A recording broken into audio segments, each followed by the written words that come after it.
Although the opening of Jayhawk Boulevard was delayed, construction teams managed to have it open before the start of the school year.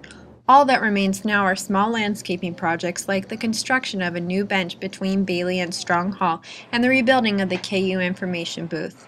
Trouble continues at Daisy Hill, where the construction of a new dorm has cut back student parking, forcing most to leave their cars at the Lead Center.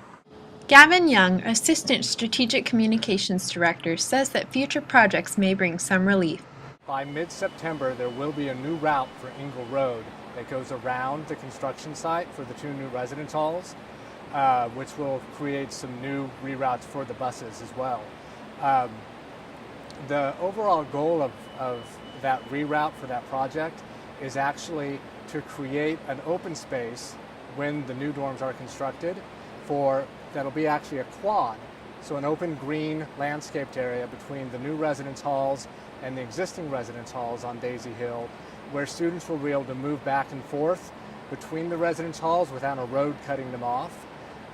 It'll also open up areas for housing, student affairs, and undergraduate studies to create new programming opportunities in that open space.